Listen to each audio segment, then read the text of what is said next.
SBC Media. Welcome to iGaming Daily, analysing the news from the betting and gaming industry all over the globe. Supported by SBC Summit Latino America, bringing together the leadership teams and product specialists from retail and online operators in Latin American markets. Discover the potential of Latin America's booming iGaming and sports betting markets at SBC Summit Latin America, the premier industry event in the region. Join SBC at the Seminole Hard Rock Hotel and Casino in Miami from October 31st to November the 2nd. Register now at sbcevents.com.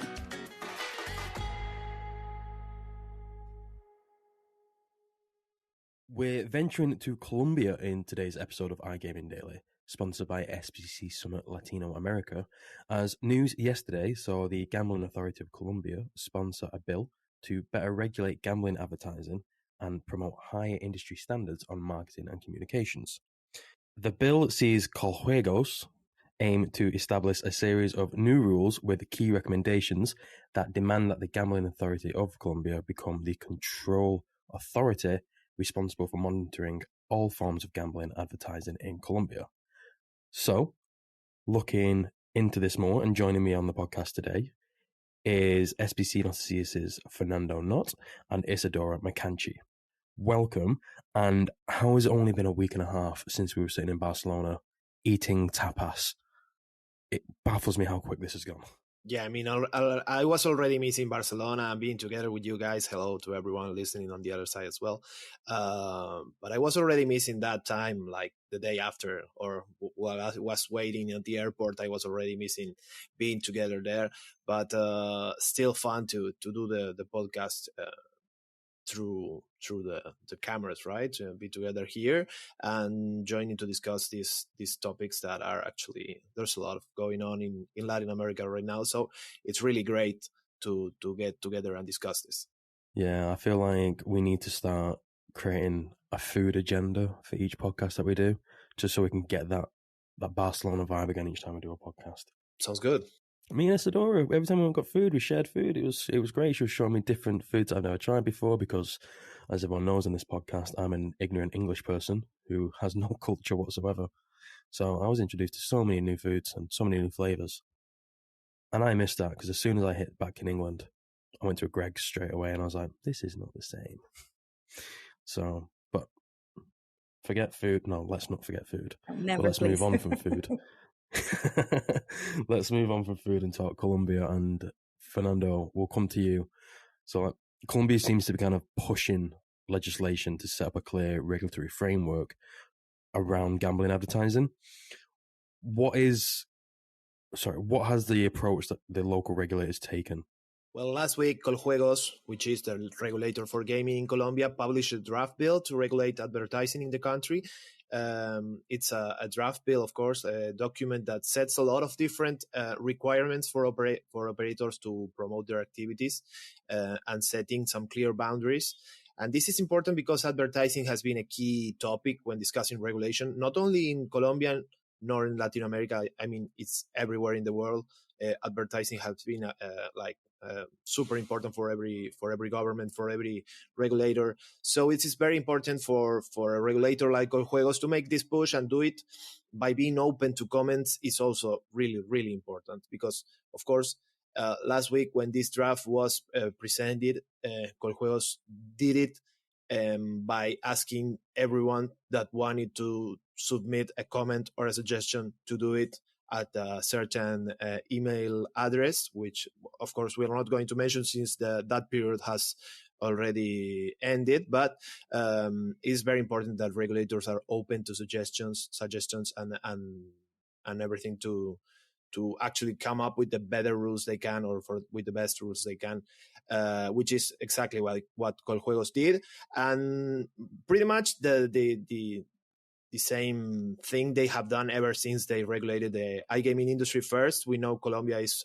the first mature market, in South America, like the first to regulate the industry, the online gaming sports betting industry. So they have come a long way so far. So it's very important that they they take this approach. Specifically, the draft, what actually states is that Coljuegos, for starters, will become the control authority for responsible for monitoring all forms of gambling advertising in Colombia. Still, it will still work together with other government authorities in the country, like national or regional authorities, but Coljuegos will actually be responsible and would be the watchdog for specifically gambling-related advertising. It also says that each site or product advertised in the country must be clearly identified through the approved brand for each of them, and that the company name or commercial image of the gaming operator whose activities are being promoted must be clearly indicated. So consumers must really understand what they are seeing, right? Like who's actually advertising and what they are actually advertising. So this must be very, very clear. But one of the most interesting points of this draft bill is that operators have a set limit for advertising investments based on their prior year's tax contributions. Like the more you paid in taxes the previous year, the more you can spend in promoting your operation. There's 5 different categories for this gambling limit, for these spending limits. And new operators, which would of course not have been paying taxes the year prior because they are new, like they are starting to operate this year or the year we're in question, like they will be included in the mid one. Like there's 5, they will be in the middle. In order to, you have to pay, you have to have some limit of some sort. So we'll include you in the middle one, since you didn't pay taxes last year and we can't really put you anywhere else. Besides that, they have to submit their advertising investment plan to Coljuegos every year. Although they will have the capability to change it, because of course, you might come up with a plan and then things change and whatever. They will be able to change it, but they will have to stick within the limits that are set with these categories. And they will also have to include this investment plan for advertising whenever they sign their licensing contracts. It doesn't matter if they're new contracts or they are renewing an older contract, they will have to submit their investment plan as well.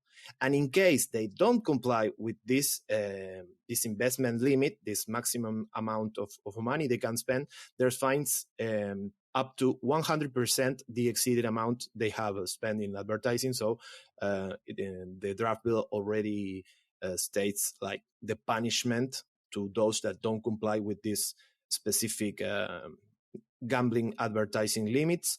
And it also sets some limits for mailing campaigns, as well as advertising through streaming services like YouTube or even social media. This will be allowed, of course. We are always talking, when we're talking about what is allowed, is obviously about licensed operators. All these rules exclude unlicensed operators, obviously.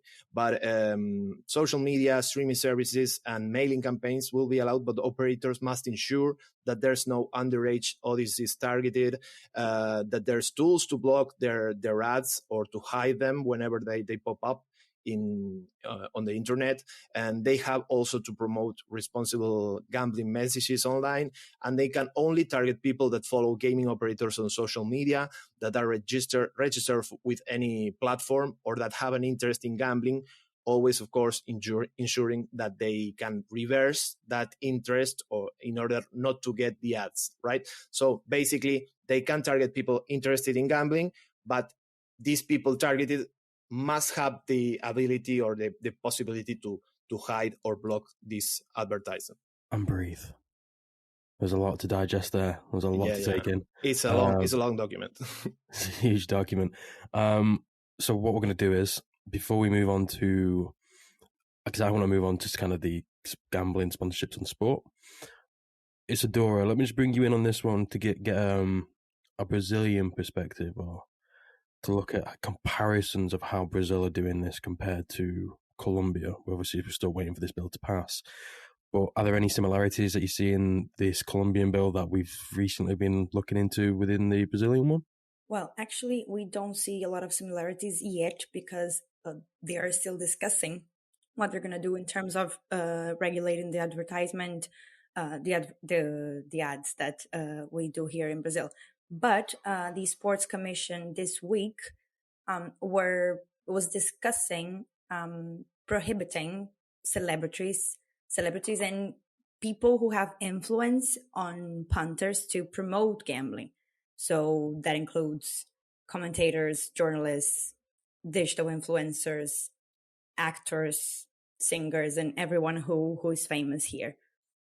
They're still discussing it, so we have to wait and see what's going to happen. And I believe the reason they're discussing this now is because we have seen an increase of illegal platforms being promoted by digital influencers, especially here in Brazil.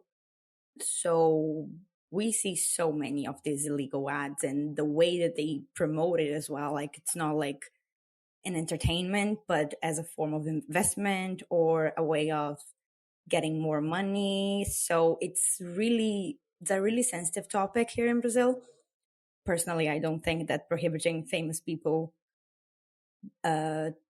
promoting the online gambling, of course not illegal platforms, but legal ones, I don't think that it's the best thing that we can do.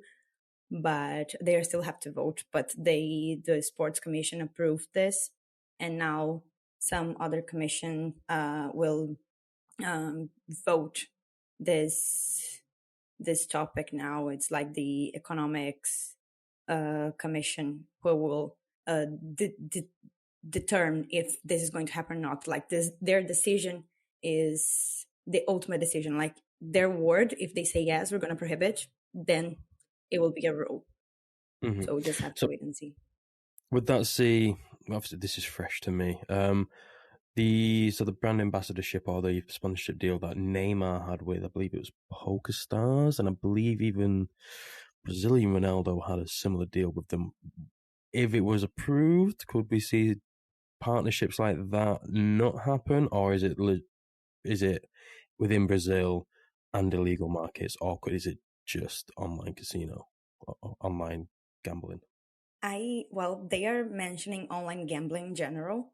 So like Zé Roberto as well, who is like a former football player and a very huge one here in Brazil and in the world, he has a deal with Betson as well. He's the brand ambassador of Betson.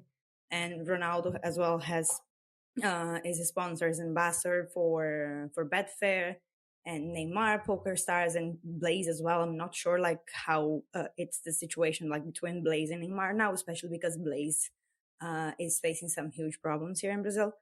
But probably if they approve this and including athletes, it's something that's been discussing in the CPI as well. Like, should athletes promote sports betting?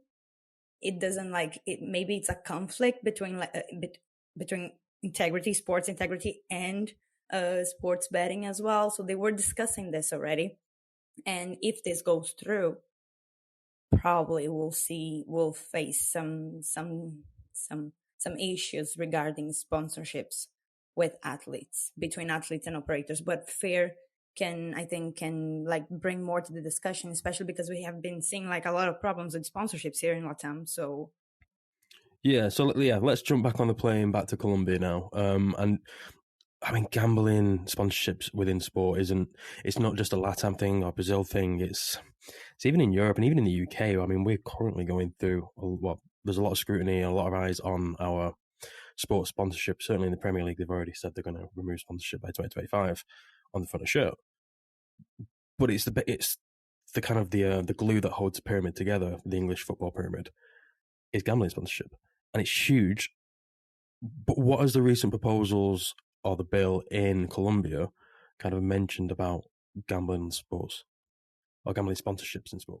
Well, it specifically clearly addresses betting sponsorships in the draft bill, in this draft that was posted last week. Like, it's very important, like you guys said, to actually set some clarity or shed some clarity on this matter, because we were talking last week about Chile, for example, that has this Supreme Court ruling banning sponsorships or deeming this type of companies illegal until there's new regulation. So it's very important to address how they are going to implement or allowing this, or to allow this type of deals.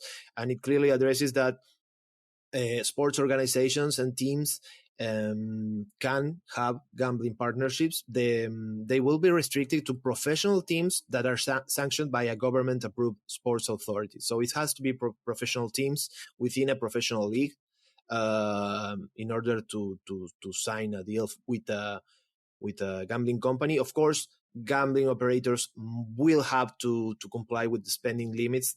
This will also apply for sponsorship investments. So should this bill be approved in the future, it will be interesting to see how companies manage their spending to balance all these segments, right? To the internet advertising, the elsewhere, and the sponsorships. They will have a pretty limited range of action. So we'll have to wait and see how they deal with this. And the segment of the draft that addresses sponsorships says that only licensed operators, like we said before, will have the possibility to sign a deal. So no sports teams can sign a deal with a company that doesn't have a license issued by the regulator, which is Coljuegos. So we have seen some teams signing deals with foreign companies in lots of markets everywhere in the world, even those that have actual regulation and actual license operators. Even in Colombia, where Club Atlético Bucaramanga had a deal with a foreign unlicensed company, which caused Coljuegos to issue a warning, like saying, hey, this shouldn't be allowed. But Bucaramanga says, hey, this is not forbidden, so we are good. But in the draft, it clearly says, okay, you have to sign a deal with a licensed company, like most football clubs do already have in Colombia, right? They have betting sponsorships with licensed operators. So that's pretty much the scenario right now with betting sponsorships, and what the regulators hopes that will happen in the future. So kind of let's round this podcast off a little bit. What's the reaction? No, let me just say that again. So what has the reaction been for the push for advertising regulation in the country? What's it triggered to people there? Well, there's a few topics that actually generated some criticism, starting from the scale of advertising investment we were discussing earlier. I recently read lawyer Juan Camilo Carrasco. He posted on his LinkedIn saying that having this type of limit that is directly linked to how much money you paid in taxes could be a, quote, possible violation of the constitutional principle of free competition, unquote. So we can see why he says this, right? Since he's the bigger the operator is, the more money it will have paid the previous year, so the higher the cap it will have. So smaller operators will struggle with these advertising limits. He also criticized, or he also wrote about Coljuegos putting itself as the governing body for this, and said that it will be able to, quote again, rule and limit advertising and sponsoring activities beyond what Law 643 of 2001 states. It looks like Coljuegos is getting lawmaking powers, end of quote. So, yeah, it is definitely important that the authorities regulate gambling advertising in Colombia and everywhere else, of course, but we can see that not everything that shines is gold, right? And there might be some hiccups with this draft and the details that Coljuegos has proposed for gambling advertising in Colombia. Perfect. It's not a podcast if Fernando, sorry, Fer, we're on good terms now. It's not a podcast if Fer doesn't put a little phrase in there. So. Yeah, it's my thing. You already know me by now. I've been in like a dozen episodes, maybe. Yeah, So, I was getting to the end of this podcast and I thought it's not done anything yet, so I'm glad you managed to slip one at the end. I wanted to create the expectation, the build up. You know? Cool. And like I said, we're gonna finish the podcast, but just before we do, Isadora, you've got a feature which is gonna drop fairly soon, maybe even in time for this podcast, before this podcast launch is published. You want to just give the listeners a little taste of what they can expect? Sure. Well, SBC Noticias Brazil managed to have an interview with Hazenclever Lopes Cansado, who is the president of Loterj, the state lottery of Rio de Janeiro here in Brazil. And especially now that we have been discussing how the federal and states licenses will work in Brazil, he explains how it works, how Loterj things and how like the state lotteries will work in the country. That Mansour, the special advisor to the Minister of Finance here in Brazil, already mentioned that if you have a state license, you won't be able to operate in the country. You'll only be able to operate within the territory where you got the license.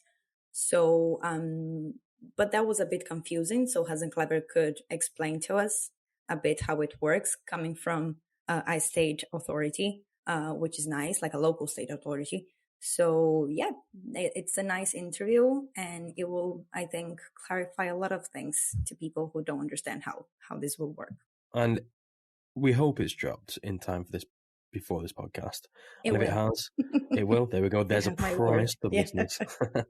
I'll leave a link in the description of this podcast to that article, along with any other articles relating to the topic of Colombia that we discussed today. Fernando, I know you've got something on SBC Noticias. I know Ted Memwe did something on SBC News. They'll all be in the link, in the description below, in the link. But apart from that, Isadora, Fernando, thank you for joining me today. You won't have me tomorrow, listeners out there. You won't have me tomorrow. You'll have Jessica Wellman. She'll be taking the lead on tomorrow's episode, but I will be back for Friday, so I will see you then. But until then, thank you and goodbye. Thank you for listening to today's episode of iGaming Daily, brought to you in conjunction with SBC Summit Latino America, being held at the Seminole Hard Rock Hotel and Casino in Miami on the 31st of October to the 2nd of November. If you want to find out more about some of the subjects raised today, feel free to explore any of the sites in the SBC News Network. Happy reading.